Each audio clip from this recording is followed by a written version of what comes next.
girl Miss Keys. What's poppin'? So I know I'm back. Y'all miss me. I know. How y'all doing? So I decided to make a new series to my channel. I'm calling this one Keepin' It A Buck. The reason why I'm calling it Keepin' It A Buck because I feel as if, you know, people don't be keeping a buck. Like, people don't be keeping it 100. Like, you gotta, like, draw things out of people in order for them to, like, say anything. And it's just like, you shouldn't have to do all that. Just tell the truth. Be honest. Speak your truth. But anyway, so I'm starting that segment on this new series. I'm super excited about being back on YouTube only because it's just like, it's really been a minute. Like, it's really been a minute. But, you know, life...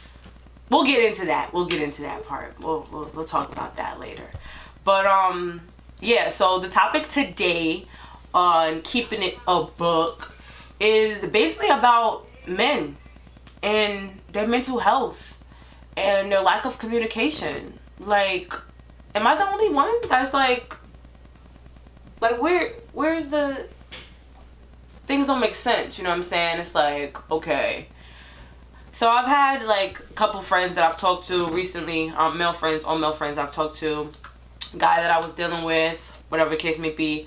And, you know, the number one thing that always comes up in conversation is, you know, trying to get guys to communicate, you know, better or good at all. You know what I'm saying? It's like pulling teeth for some reason.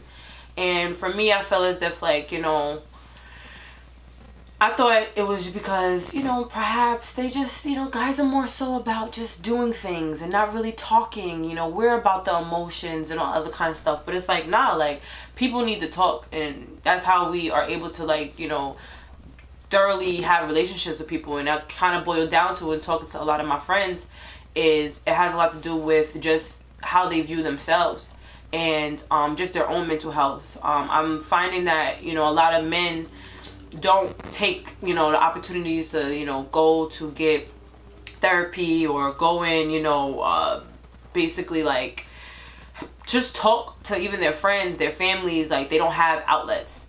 And I believe that that's something that's basically like tearing relationships, you know, romantic relationships down, because guys are they have so much pent up aggression and, you know, emotions, and they don't have any outlet. Or not because that they don't, but just because they don't feel like they have one.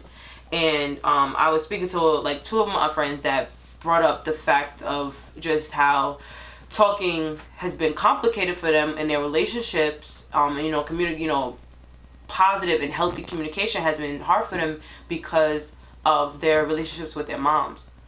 You know, for me, I can't speak obviously on the relationship between a mother and son. I can only speak on a relationship between mother and daughter, but my mom has always been one of those supportive, like, figures for me, and always been someone that I genuinely always feel that I can talk to. Rather, I choose sometimes just not to tell her certain things. But when I was talking to these two guys about, you know, their relationship with their moms, they have like really scarred relationships where, you know, it has, you know, rolled into them not being able, not just to communicate with women, but not even to respect or even properly love women.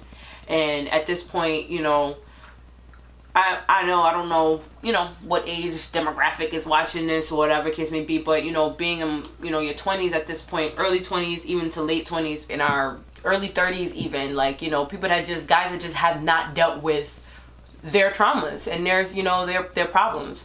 And I feel as if, like, you know, a lot of women are taking it upon themselves to feel as if that they have to heal these men or, you know, make them, I don't know, better or change them in whichever way, which we obviously realize that becomes unhealthy and toxic AF. So it's just like, you know, keep it a buck, guys. Like, what's good? Why don't y'all want to go to therapy? Why don't y'all want to, you know, solve these problems and these, you know, just these issues that you're dealing with? And this is not some video to trash men. to talk about guys and make them feel like less than. It's about us now sitting down and have a conversation with our men and figuring out why it is that they are going through what they're going through, and not trying to seek help or at least better themselves in some which way, instead of suppressing everything that they've been through and allowing it to build up so much so that they can't even have valuable relationships.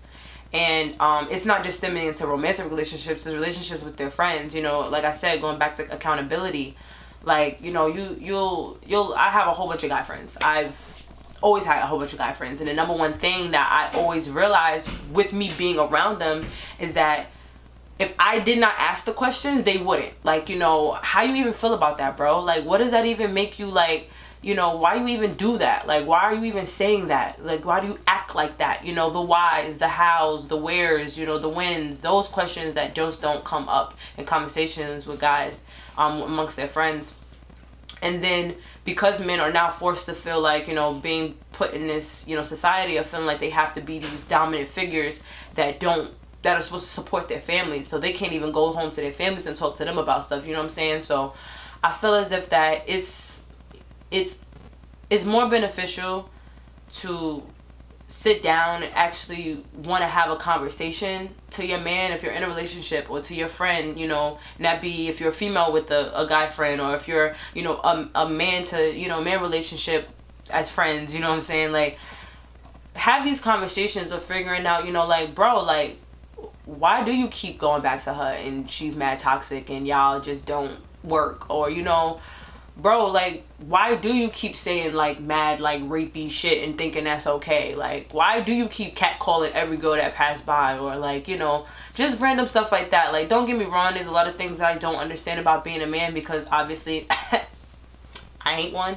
But it is what it is. And from my lens, the way that I see it is that, in order for us as humans to coexist with each other, for real, just to coexist, we have to start taking accountability for our mental health, for our lack thereof, I guess you can say, and really just like trying our best to become better people. You know what I'm saying? Because that's really what it's about at the end of the day. Another thing that has been going around lately within the past year, 2018, was like the whole Black Boy Joy thing, and I love it. It's beautiful. I feel as if like guys should also have the right to be as expressive whichever way that they feel as they need to be, and not be tamed in a way into not being able to express themselves because of whatever social quo that makes them feel as if they're lack of a man to be able to.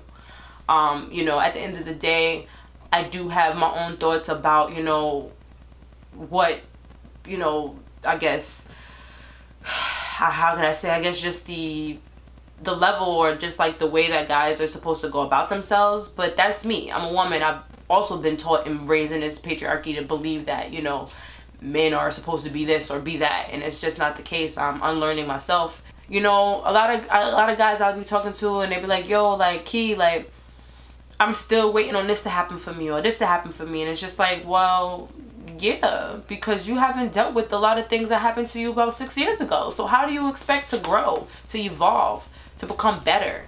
And like I said, it's not all just men that's doing that. Women are doing the same exact thing. But I just want to create a safe space, and to make guys feel comfortable, and as well as just make people feel comfortable of having these conversations and really analyzing what it is that's wrong.